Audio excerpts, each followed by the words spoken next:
Mesdames, Messieurs, bonjour et bienvenue sur notre chaîne YouTube. Ici nous vous donnons la clé, alors si vous êtes nouveau, abonnez-vous et cliquez sur la cloche de notification pour ne plus rien manquer. Cela fait, on peut commencer. Sécuriser la région des trois frontières pour pacifier le nord du Burkina.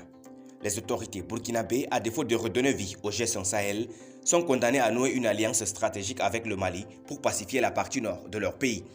À l'instar de son prédécesseur le 3 septembre dernier, le capitaine Ibrahim Traoré a réservé sa première visite à l'étranger, mercredi 2 novembre, au Mali voisin. Le président de la transition burkinabé a été à cet effet reçu par son homologue malien, le colonel Assimi Goïta, au pouvoir depuis le 24 mai 2021, suite à l'éviction du colonel-major Bandao et de son premier ministre Mokhtar Ouane. Au terme de sa rencontre avec le chef de la junte malienne, le capitaine de 34 ans a déclaré avoir échangé avec son hôte sur comment renforcer la coopération militaire et comment protéger les populations. Parce que le plus important pour le capitaine Traoré, c'est le défi sécuritaire auquel font face leurs deux pays partageant une large frontière de 1200 km dans le Liptako-Gourma. La zone des trois frontières ou le Liptako-Gourma est partagée entre le Burkina Faso, le Mali et le Niger.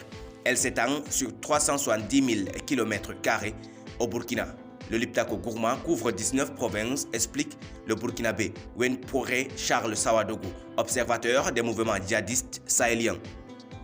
Dans le pays des hommes intègres, la région du Sahel, qui comprend 4 provinces, est la plus affectée par les activités des groupes djihadistes. D'ailleurs, la première attaque terroriste sur le sol burkinabé en 2015 a été commise dans cette zone, rappelle M. Sawadogo, soulignant qu'à partir de cette attaque, la région du Sahel regroupant l'Oudalan, le Sénou, le Soum et le Yaga a été complètement déstabilisée pour ensuite contaminer le centre-nord et l'est du pays. Du 1er juin 2017 au 15 avril 2021, la branche sahélienne de l'État islamique a revendiqué 62 attaques au Burkina, contre 59 au Mali et 24 au Niger. Le groupe de soutien à l'islam et aux musulmans, affilié à Al-Qaïda au Maghreb islamique, y est aussi actif. Présent essentiellement dans la région du Sahel, ce groupe djihadiste est responsable des attaques meurtrières contre les forces de sécurité burkinabées et assiège plusieurs villes, dont la plus en vue ces dernières semaines est Djibo, à moins de 100 km de la frontière malienne. Pour Ouagadougou, il est donc important d'être solidaire et de rester unis dans cette lutte. C'est un impératif pour les nouvelles autorités burkinabées dans un contexte de retrait du Mali du G5 Sahel. En effet, Bamako a annoncé en mai dernier son départ de cette organisation et de sa force conjointe pour protester contre le refus qui lui est opposé d'assurer la présidence de cette alliance régionale anti-djihadiste créée en 2014 avec le Burkina, le Tchad, le Niger et la Mauritanie.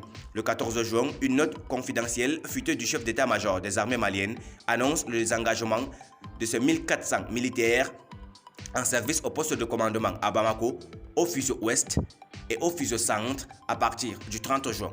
Par conséquent, faute d'inviter le Mali à assumer ses responsabilités et à jouer son rôle au sein du G5 Sahel, comment le réclamait le ministre nigérien de la Défense au sortir d'une audience avec le lieutenant-colonel Damiba. Les nouvelles autorités burkinabées tableraient sur une nouvelle alliance à l'image de ce qui se fait avec Niamey.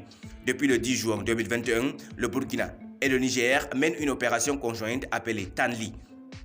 L'objectif est de sécuriser la bande de frontières entre les deux pays. Merci pour votre aimable attention. Si vous êtes nouveau, n'oubliez pas de cliquer sur la cloche de notification et de vous abonner à la chaîne. Merci, à très bientôt pour une nouvelle vidéo.